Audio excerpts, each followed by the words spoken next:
Assalamualaikum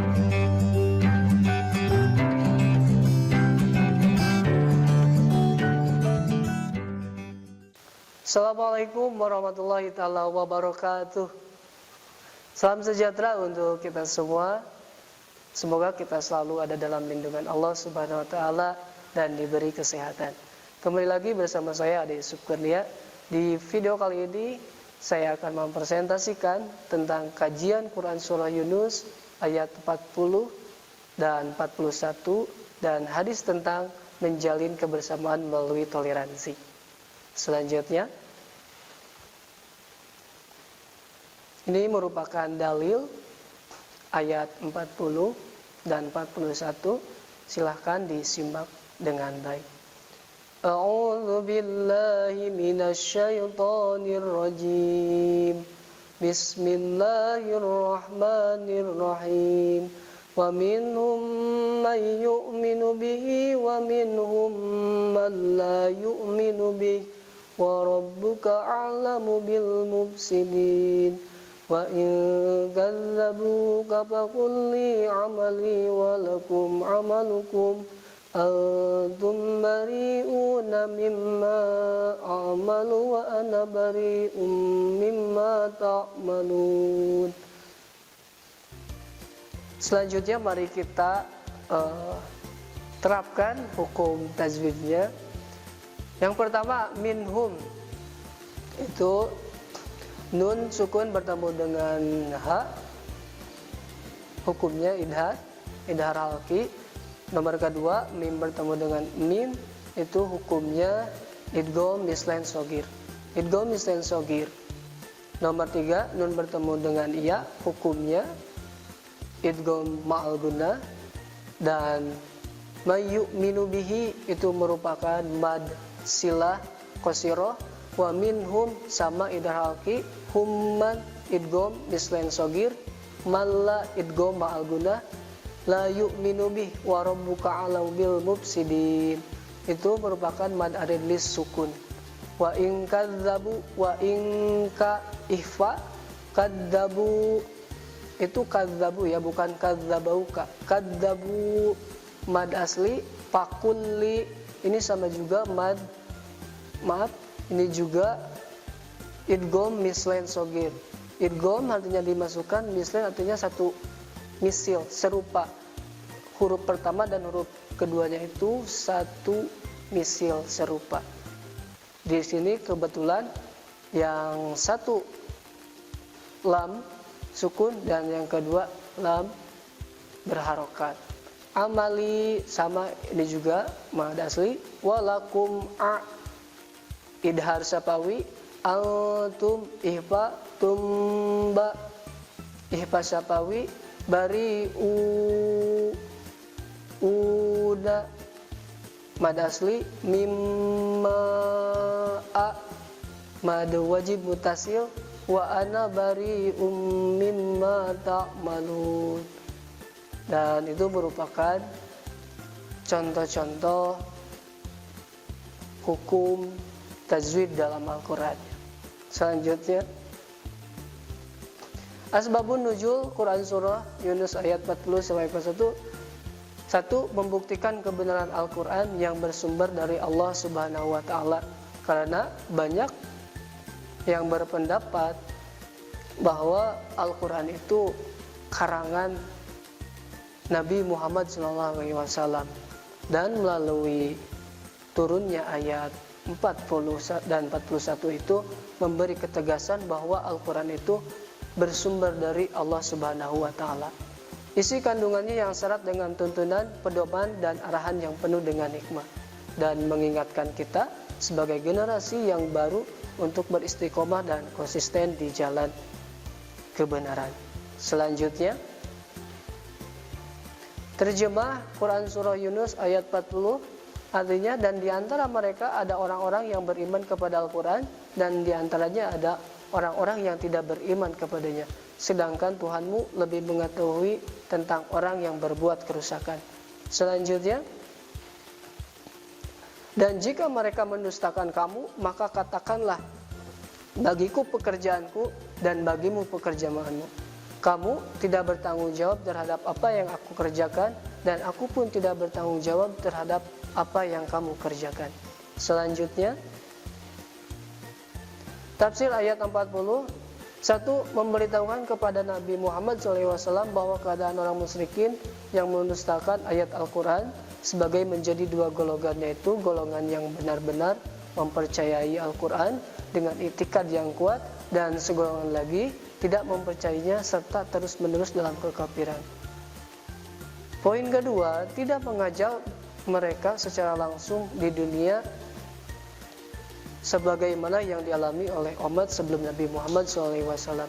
Dan ini merupakan salah satu anugerah luar biasa kepada umat Nabi Muhammad SAW, khusus dari Allah Subhanahu wa Ta'ala. Karena umat-umat terdahulu itu apabila melakukan dosa maka langsung diajak. Beda halnya lagi seperti umat kita Nabi Muhammad SAW. Selanjutnya, tafsir ayat 21. Ayat 31 Allah SWT menjelaskan bahwa jika mereka tetap mendustakan Nabi Muhammad SAW, apapun buktinya tetap mereka itu mendustakan Nabi Muhammad SAW, karena dalam hatinya ditutupi dengan keingkaran.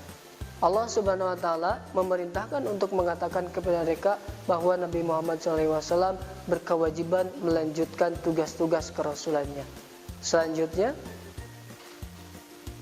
isi dan kandungan ayat. Di antara orang-orang musyrik ada yang meyakini kebenaran Al-Quran kemudian bertobat, ada pula yang tetap dalam kemusyrikannya meskipun mereka meyakini kebenarannya. Dalam realitas kehidupan, banyak orang yang menurut pandangan manusia terlihat berbuat baik, namun di dalam hatinya ternyata ria, pamer, dan ingin dipuji oleh manusia. Dan poin ketiga, menyekutukan Allah SWT, menganiaya diri dan menentang hukumnya termasuk dalam kategori perbuatan kerusakan di muka bumi. Dan selanjutnya, isi dan kandungan ayat. Poin keempat, kewajiban Nabi SAW hanyalah menyampaikan perintah Allah Subhanahu wa Ta'ala yang mengandung peringatan, janji, dan pokok-pokok ajaran yang menjadi pedoman hidup di dunia maupun di akhirat.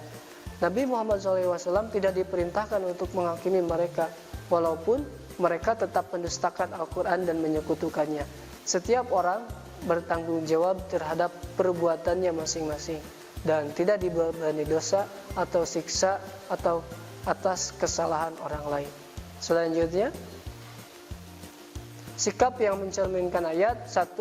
Menjadikan Al-Quran sebagai pedoman hidup dan peringatan untuk selalu bertaubat kepada Allah Subhanahu wa Ta'ala, berusaha melakukan perbaikan dan kemaslahatan, serta menjauhi perbuatan yang mengakibatkan kerusakan di muka bumi. Tetap bersemangat dan tidak berputus asa dalam berdakwah, tidak menggunakan cara paksa dan ancaman, apalagi kekerasan dalam menjalankan dakwah. Tetap menjaga kesantunan dalam bertutur dan bertindak meskipun orang yang kita menolak ajakan tersebut. Selanjutnya, kajian hadis tentang toleransi yang diriwayatkan oleh Imam Muslim. Ani bin Abi Laila anna Qais bin Sa'din wa Sahla bin Hunayfatan kana bil Qadisiyati famarat bihima janajatu faqama faqila lahuma innaha min ahlil ardi faqala inna Rasulullah sallallahu alaihi wasallam marat bihi janajatun faqama faqila innahu yahudiyun faqala alaisat nafsan. Rawahu Muslim. Selanjutnya, terjemah hadis. Ibnu Abu Laila berkata bahwa Qais bin Sa'ad dan Sahal bin Hunayf saat berada di Qadisiyah, tiba-tiba lewat jenazah di hadapan mereka. Keduanya berdiri. Lalu ada seorang kepada mereka bahwa jenazah itu adalah berasal dari penduduk negeri ini.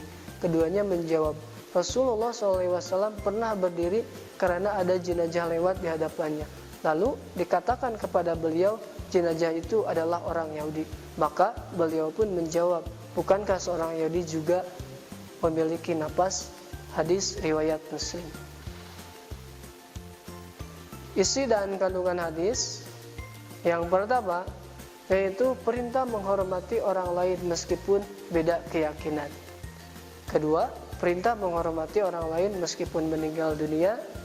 Nabi Muhammad SAW memberi contoh dengan cara menghormati jenazah dengan cara berdiri. Dan keempat, berdiri merupakan salah satu cara menghormati jenazah yang sedang lewat. Dan kelima, pemeluk agama Yahudi dan agama lain juga sama manusia yang harus kita dihormati dengan secara wajar. Selanjutnya, pengertian toleransi. Toleransi adalah sifat atau sikap menghargai pendapat orang lain yang berbeda dengan pendapatnya sendiri, baik pendapat dalam agama, pendapat dalam pemahaman, dan lain sebagainya. Berbeda dengan Islam. Islam menyebut toleransi dengan tasamuh. Tasamuh yaitu memiliki tasyahul atau kemudahan. Dan setiap agama menjadi tanggung jawab pemeluk agama itu sendiri dan mempunyai bentuk ibadah ritual dengan cara tersendiri yang dibebankan serta menjadi tanggung jawab orang yang memeluknya. Toleransi dalam pergaulan hidup umat beragama bukanlah toleransi dalam masalah-masalah keagamaan, melainkan perwujudan dari sikap keberagamaan dalam pergaulan hidup antara orang yang seagama dalam masalah-masalah kemasyarakatan, kemasalahan yang umum. Selanjutnya, prinsip hidup dalam toleransi. Prinsip pertama yaitu keragaman itu biasa. Kemajumukan menjadi hal yang lumrah dan tidak perlu diperdebatkan atau dipertentangkan.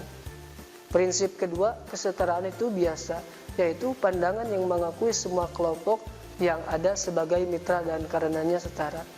Dan poin ketiga, yaitu sikap menegakkan objektif yang mengantarkan kedewasaan berpikir dan bertindakan dalam kegeragaman. Selanjutnya, menjaga kerukunan. Menjaga kerukunan adalah sikap mental dalam rangka mewujudkan kehidupan yang serasi, seimbang dan harmonis dengan tidak membedakan pangkat, kedudukan sosial, ekonomi, keturunan ras, suku, dan perbedaan agama. Selanjutnya, cara menghindarkan konflik dan permusuhan. 1. Silaturahmi dengan keluarga dan tetangga. Tolong menolong antar sesama, menghormati, menaati aturan-aturan yang dibuat, dan saling menyayangi dan mengasihi antar sesama. Selanjutnya, contoh konsep kerukunan umat beragama. Kerukunan antara umat beragama, kasih sayang sesama umat muslim, tegas terhadap kafir. Kerukunan antara umat beragama, dalam muamalah kita tetap akrab, tetapi masalah ibadah dan akidah tidak boleh dicampur adukan. Kerukunan antara umat beragama dan pemerintah, menaati aturan pemerintah, menjalin kerjasama antara ulama dan umaro agar menaati perintah Allah Subhanahu wa Ta'ala. Mungkin itu yang dapat saya sampaikan, mudah-mudahan bermanfaat, khususnya untuk saya, umumnya bagi kita semua. Waalaikumsalam warahmatullahi wabarakatuh. Kunjungi sosial media lainnya seperti website kami di pkbmalkata.com, Facebook PKB Malkata Manunjaya, Instagram PKB Malkata _official. Dan terima kasih telah klik video ini. Jangan lupa like, comment, share, and subscribe untuk menunjukkan dukungan kamu terhadap channel ini. Enjoy the video PKB Malkata.